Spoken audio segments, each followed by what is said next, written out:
The gunshot that scattered the birds from the cornfield was the first warning Grace Lawson had of the coming danger. Her hands trembled as she clutched the letter that had arrived just yesterday, the one that changed everything. Summer of 1878 in western Nebraska Territory was supposed to bring nothing more troublesome than drought, but fate had other plans. Grace ran, her boots kicking up dust as she fled from the farmhouse. Behind her, 3 riders appeared on the horizon, their silhouettes growing larger with each passing second. The Blackwell Gang, notorious outlaws who'd been terrorizing the territory for months, had finally found her. "There she is," a gruff voice shouted. Her lungs burned as she pushed herself toward the sprawling cornfield that bordered her family's homestead. The tall stalks beckoned like salvation, promising to swallow her whole. At 22, Grace had survived plenty the journey west from Philadelphia after her parents died, establishing a small but respectable homestead and fending for herself these past 2 years, but nothing had prepared her for this. She dove into the rustling corn, the sharp leaves cutting at her face and arms as she crawled deeper into the field. The stalks stood nearly 7 feet tall, creating a natural fortress. Her heart pounded against her ribs as she tried to quiet her breathing. Clutching the letter tightly, she prayed they wouldn't find her. "Search the field," commanded the same voice. "She can't have gone far. Find her and the ledger." Grace closed her eyes. The ledger, her late brother Thomas's record of every criminal deal and murder committed by the Blackwell Gang. When Thomas had sent it to her before his death, she hadn't realized its significance. Now she understood it was both evidence that could bring justice and her death warrant. The sound of corn being trampled made her blood run cold. They were coming into the field after her. She crawled forward, trying to move silently through the dense growth. The sweet, earthy smell of corn surrounded her as she pressed her body to the ground.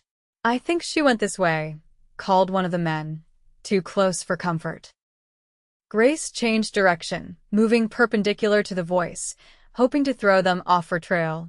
The summer heat was stifling among the corn, sweat running down her back and plastering strands of auburn hair to her forehead. The letter crinkled in her palm. She couldn't let them have it. As she crawled, her hand touched something cold and hard. A horseshoe, half buried in the soil. She gripped it tightly, the only weapon she had. The sound of hooves approached slowly from another direction.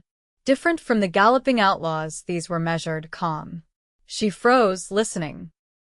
A new voice, deep and steady, called out. "Blackwell, I know you're out there. This is private property, and you're trespassing." The men searching the field grew quiet. Grace held her breath. "That you, Owens?" the leader of the gang shouted back. "Mind your own business. We're just looking for a thief who stole from us." "There's no thief here," the newcomer replied firmly. "Just a cornfield that doesn't belong to you. I suggest you move on before things get unfriendly." The tension was palpable. Grace could hear the outlaws conferring in hushed tones. Then came the sound of retreating footsteps and horses being mounted. "This isn't over," the gang leader called out. "We'll be back." The thundering of hooves grew distant as the outlaws departed. Grace remained motionless, uncertain if it was a trick. Minutes passed in silence, broken only by the rustle of corn and the cry of a hawk overhead. Then the measured hoofbeats approached her hiding place. "They're gone now," said the deep voice, closer this time. "But you might want to stay hidden a bit longer, just to be safe." Grace clutched the horseshoe tighter, ready to defend herself if necessary. The corn parted, and sunlight silhouetted a tall figure on horseback. As he dismounted, she could see he wore a wide-brimmed hat, and a gun belt rested comfortably on his hips. His face was shadowed, but something in his posture suggested he wasn't a threat, at least not to her. "Are you hurt, miss?" he asked, crouching down several feet away, respectfully keeping his distance. "Who are you?" Grace demanded, her voice shakier than she would have liked. "Owen Lawson," he replied, removing his hat to reveal a face weathered by sun and wind, yet kind. He couldn't have been much older than 30. I have the ranch bordering your homestead, to the north. Saw those vultures circling, and figured someone might need help. Lawson, Grace repeated, surprised at the coincidence of their shared surname. He nodded, a small smile appearing beneath his trimmed mustache. And you'd be Grace Lawson, I reckon. Your brother Thomas spoke of you.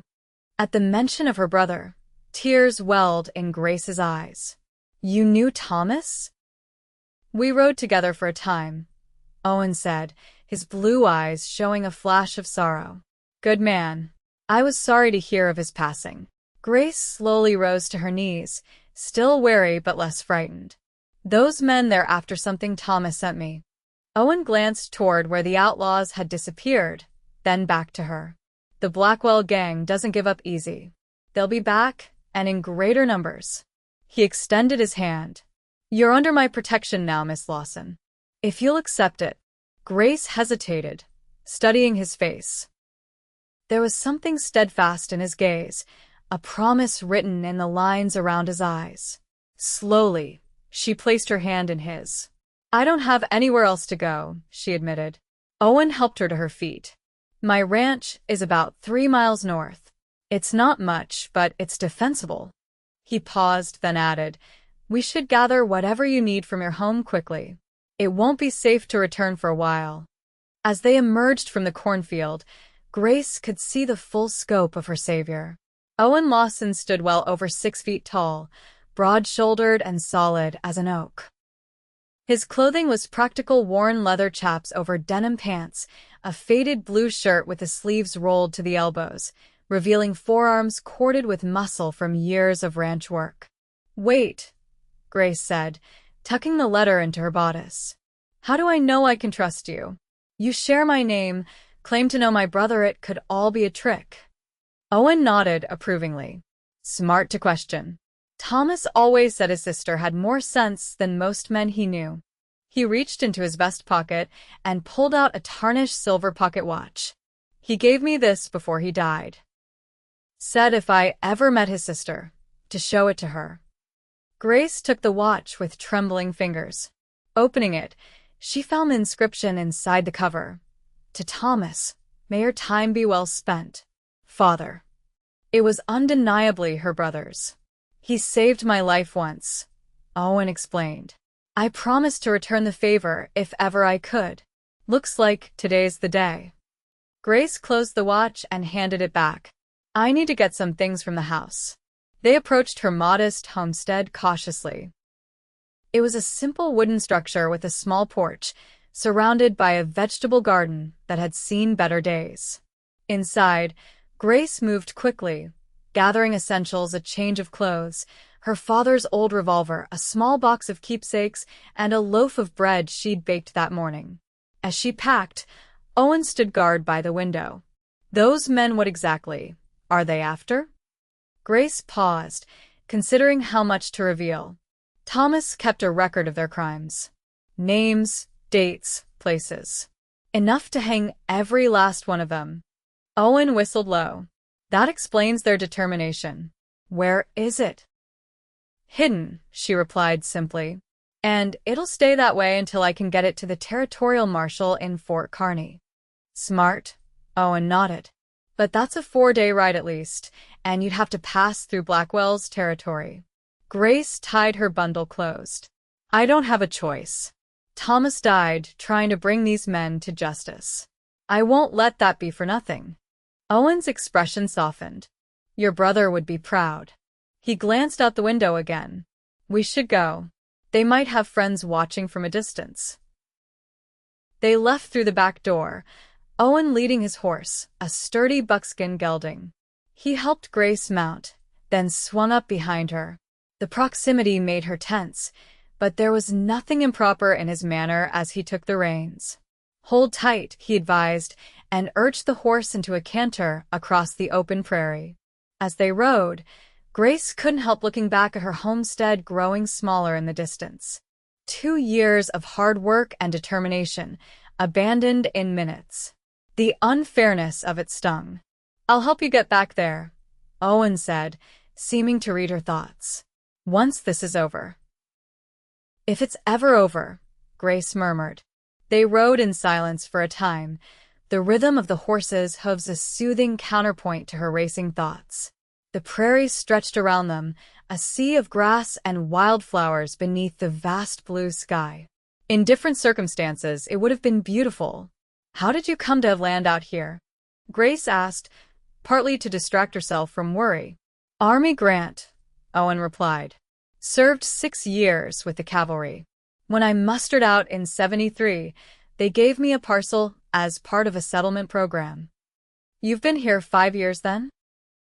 I didn't know there were neighbors so close. Owen chuckled, the sound rumbling through his chest against her back. I keep to myself mostly. Got about 20 head of cattle, some horses I break and sell. Nothing fancy, but it's a living. As they crested a low hill, Owen's ranch came into view. It was larger than Grace had expected, a sturdy 2-story house of hewn logs, a barn, corral, and several outbuildings, all surrounded by a split-rail fence. A small creek wound its way past the property, lined with cottonwood trees that provided welcome shade. It's beautiful, Grace said honestly. Been building it up piece by piece, Owen replied, a note of pride in his voice. Still plenty to do, but it's coming along. As they approached, a dog came bounding from the porch, a rangy blue heeler that barked excitedly at their arrival.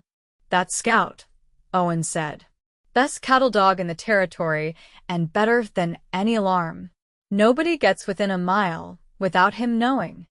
They dismounted in front of the house, and Owen took care of his horse while Grace stood uncertainly, her bundle clutched to her chest. The reality of her situation was sinking, and she was alone, in danger, and now dependent on the kindness of a stranger. Miss Lawson, Owen called, breaking into her thoughts. Come inside. You look like you could use some coffee. The interior of the house was surprisingly comfortable. The main room served as both kitchen and living area, with a large stone fireplace, a solid table with 4 chairs, and a cushioned settee. Shelves lined one wall, filled with books more than Grace had seen outside a proper library. You read, she observed, running a finger along the spines. Owen said about making coffee on the cast-iron stove. Winter nights are long out here. Books make good company. He glanced at her. You're welcome to any of them while you're here. Grace selected a volume of Thoreau, turning it in her hands. My father was a professor of literature before we came west. He would have liked you. A comfortable silence fell between them as Owen prepared a simple meal of beans, bacon, and biscuits. Grace found herself watching his movements, efficient and practiced. For a man who lived alone, he kept a tidy house. There's a bedroom upstairs you can use, Owen said as they ate. It was meant for. Well, it's yours for as long as you need it. Meant for? Grace prompted. A shadow crossed Owen's face. Thought I'd have a family by now. Things don't always work out as planned. Grace nodded, understanding all too well. Thank you. For everything. I'll try not to be a burden. You're no burden, Owen said firmly. But we should talk about what happens next. The Blackwells won't give up easily. I need to get to Fort Kearny, Grace said. The territorial marshal there is honest. Thomas trusted him. Owen considered this. It's not safe for you to travel alone, and I can't leave the ranch unattended for that long. He drummed his fingers on the table. There's a cattle drive heading to Grand Island in 3 days. The trail boss, Hank Miller, is a good man. From Grand Island, it's just a short journey to Fort Kearny. 3 days, Grace repeated. What if they come before then? Owen's expression hardened. Then we'll be ready for them. That night, Grace lay in the unfamiliar bed, listening to the sounds of the prairie through the open window. Crickets chirped, an owl called, and somewhere in the distance, a coyote howled. Below, she could hear Owen moving about, checking doors and windows. The knowledge that someone was standing guard allowed her, finally, to sleep. The next morning, Grace woke to the smell of coffee and bacon. Dressing quickly in her spare clothes, a simple blue calico dress, she made her way downstairs to find Owen already returned from morning chores. "Hope I didn't wake you," he said, setting a plate of breakfast on the table. "Thought you could use the rest." "I've been up with the sun every day for years," Grace replied, taking a seat. "Feels strange to sleep in." As they ate, Owen outlined his plan. "I need to check the north pasture today, make sure the cattle have water. Creek's running low with the summer heat." He hesitated. "You'd be welcome to come along. Might be safer than staying here alone your first day." Grace agreed readily, not wanting to be left behind. After breakfast, Owen saddled a gentle mare for her to ride. The horse, a dappled gray named Penny, seemed to take to Grace immediately. "She likes you," Owen observed as Grace stroked the mare's velvety nose. "Got good instincts, that one." They rode out across the rolling grassland, Scout running circles around them. The day was clear and bright, the heat not yet oppressive in the morning hours. Despite the circumstances, Grace found herself enjoying the ride, the freedom of movement after being confined by fear. "Your land is magnificent," she said sincerely. "How many acres?" 640, Owen replied. "Standard section from the Homestead Act. Your brother's place is about half that, right?" Grace nodded. "Thomas filed the claim, but after he joined the Rangers, it was just me working it." She glanced at Owen. "How did you meet him?" Owen's expression grew thoughtful. "We served together briefly. Then, about a year ago, he showed up here wounded. Said he was tracking the Blackwell Gang, and got too close. I patched him up, gave him a place to recover." He paused. "That's when he told me about you, how proud he was that you were making the homestead work." Grace swallowed the lump forming in her throat. "He never came home. Just sent letters. The last one came with the ledger 3 weeks before I got news he'd been killed. He was a good man," Owen said softly. "And brave. Too brave sometimes." They reached the north pasture, where a small herd of cattle grazed lazily. Owen dismounted to check the water level in the creek while Grace remained on horseback, surveying the peaceful scene. It was hard to believe, looking at this tranquility, that danger was so close. "Water's holding for now," Owen reported, climbing back into the saddle. "But we could use rain soon." As they turned to head back, Scout suddenly grew alert, ears forward, body tense. Owen immediately raised a hand for silence, scanning the horizon. "Riders," he said quietly, pointing to a distant ridge where 3 horsemen had appeared. "Could be the Blackwells, could be just passing through. Either way, let's not take chances." They changed course, keeping to a shallow draw that provided some cover. Grace's heart raced, but she focused on staying calm and following Owen's lead. They rode in silence until the ranch buildings came into view again. "They're heading east," Owen reported, watching through a small brass spyglass. "Might not be looking for us at all, but we'll stay vigilant." That evening, as they sat on the porch watching the sunset paint the sky in spectacular oranges and purples, Grace felt compelled to share her story, how she'd come west with her parents at 18, how fever had taken them both within a year, how she'd struggled to maintain the homestead alone while Thomas pursued his career with the Rangers. "You've overcome a lot," Owen observed, his voice gentle. "Most would have given up and gone back east." Grace shook her head. "There's nothing for me there. This land, harsh as it can be, is home now." Owen nodded understanding. "It gets in your blood. The space, the freedom." A comfortable silence fell between them as the first stars appeared in the darkening sky. Grace found herself studying Owen's profile, the strong line of his jaw, the thoughtful set of his mouth. There was something reassuring about his presence, a steadiness she hadn't realized she'd been missing. "We should head in," Owen said eventually. "Early start tomorrow. I want to ride to Miller's place and arrange for you to join that cattle drive." Inside, he built a small fire to ward off the evening chill.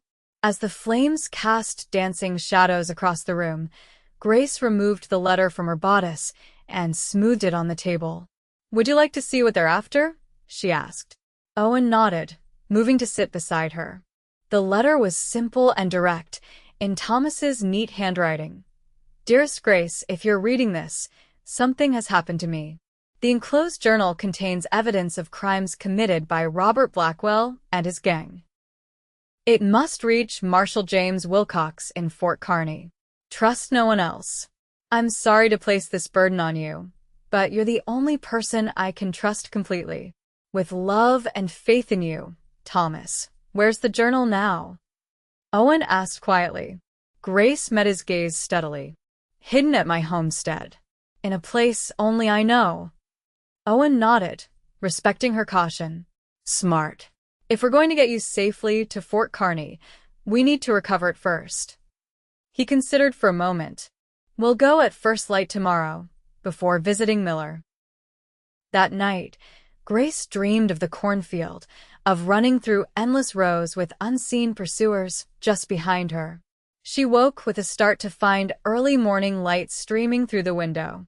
Dressing quickly, she headed downstairs to find Owen already preparing breakfast. "You look like you didn't sleep well," he observed, setting a cup of coffee before her. "Dreams," she admitted. "Nothing that won't pass."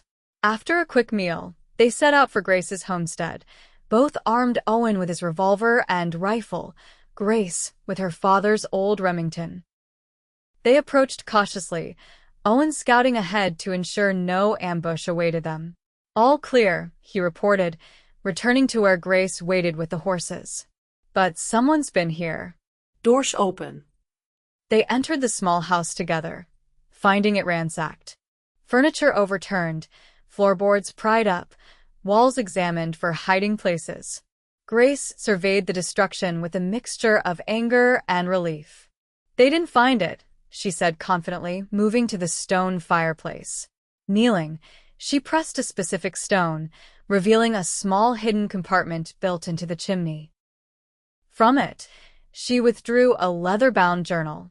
"Thomas built this place," she explained, holding the journal close. "He always said a man should have a place to keep his secrets." Owen looked impressed. "Clever. Ready to go?" "I don't like staying here longer than necessary." They rode directly to the Miller Ranch, a larger operation about 5 miles west. Hank Miller, a gruff man in his 50s with a shock of white hair, listened to their story with growing concern. "Blackwell's a menace," he growled. "Been meaning to organize the ranchers to deal with him, but everyone's too busy with their own troubles." He turned to Grace. "You're welcome to join our drive, Miss Lawson. We leave day after tomorrow at first light. It'll take us 4 days to reach Grand Island." "Thank you, Mr. Miller," Grace said sincerely. As they rode back to Owen's ranch, Grace felt both relief and a strange reluctance. The plan was in motion. She would soon be on her way to Fort Kearny, her brother's final mission completed. Yet the thought of leaving brought an unexpected pang. "Something on your mind?" Owen asked, noticing her silence. "Just thinking about what happens after," she replied. "If I succeed in bringing the Blackwells to justice, I could return to my homestead. But alone." She trailed off. Owen was quiet for a moment. "You wouldn't have to be alone," he said finally, his voice careful. "Neighbors should look out for each other." Grace glanced at him, catching something in his expression that made her heart beat faster. Before she could respond, Scout began barking frantically from up ahead.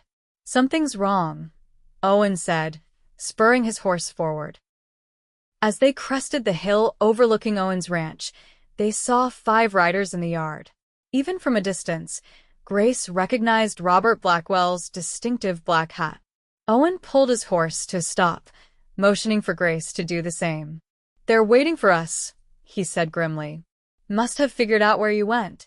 "What do we do?" Grace asked, fear and determination warring within her. Owen studied the situation. "There's a line shack about 2 miles east, near the creek bend. We can hole up there until dark, then circle back." They won't be expecting us to come from that direction. They changed course, riding hard for the shelter Owen described. The line shack was little more than a one-room cabin with a small corral, used during roundups or bad weather. Inside was basic a cot, a small stove, some supplies.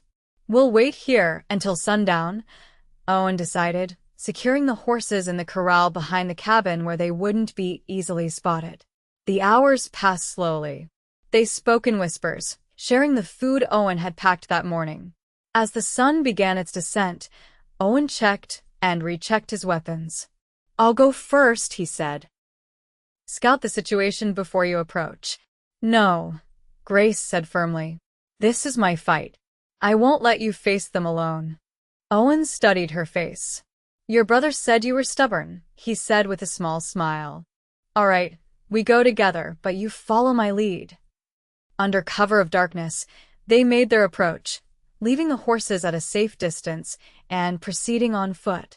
The ranch was lit by lanterns, and they could see the Blackwell Gang had made themselves at home, drinking Owen's whiskey on his porch. 5 of them, Owen whispered as they crouched behind the barn.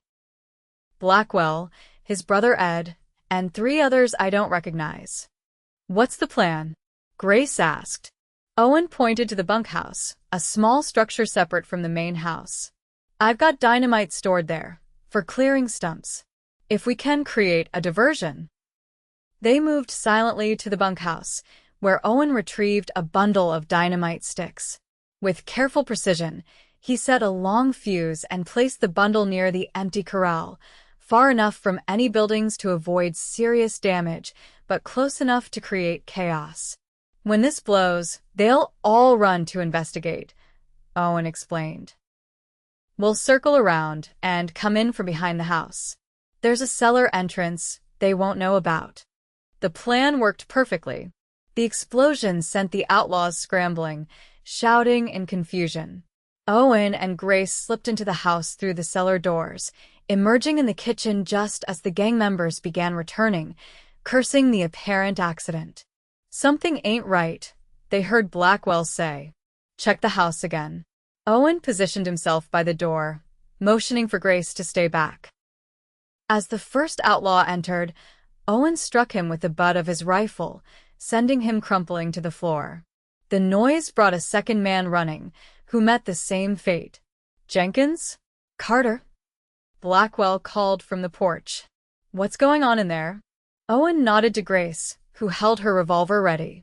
When Blackwell and his remaining men entered, they found themselves staring down the barrels of 2 guns. "Evening, Blackwell," Owen said calmly. "You're trespassing." Robert Blackwell, a tall man with cold eyes and that distinctive black hat, showed no fear. "Lawson. "Should have known you'd be involved. This doesn't concern you. The girl has something that belongs to me. Evidence of your crimes isn't your property," Grace said, her voice steady despite her racing heart. "My brother died to see justice done, and I intend to finish what he started." Blackwell's eyes narrowed. "Your brother was a fool who stuck his nose where it didn't belong. Just like you." "Drop your weapons," Owen commanded. "All of you." For a tense moment, no one moved. Then Blackwell made his decision, reaching for his gun. Owen fired first, the shot catching Blackwell in the shoulder. The other outlaws immediately surrendered, throwing their weapons to the floor. "Tie them up," Owen instructed Grace, keeping his rifle trained on the men while she bound their hands with rope. By morning, the local sheriff had arrived with several deputies, alerted by a ranch hand Owen had sent riding during the night. The Blackwell Gang was taken into custody, with Robert Blackwell himself promising vengeance even as he was led away in chains. "The marshal in Fort Kearney will want to speak with you both," the sheriff said. "This journal is exactly what we've needed to put these men away for good." 3 days later, Grace and Owen stood on the platform at the Grand Island train station. The territorial marshal had taken their statements and the journal, assuring them that the Blackwell Gang would face trial for their numerous crimes.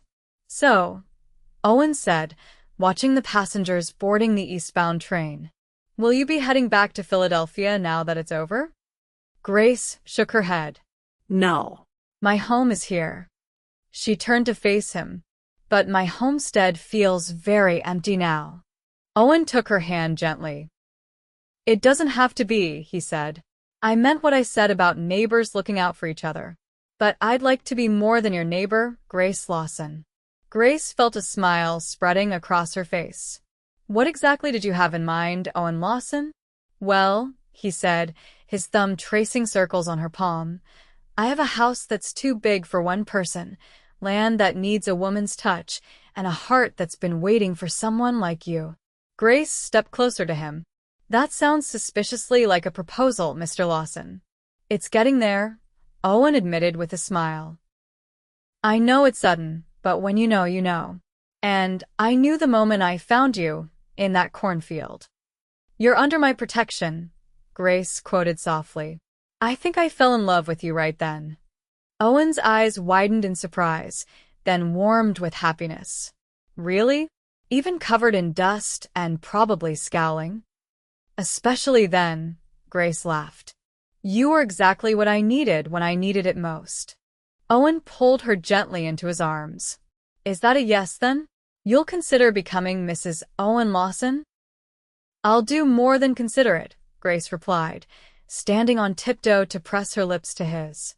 As they kissed, the train whistle blew, but neither paid it any mind.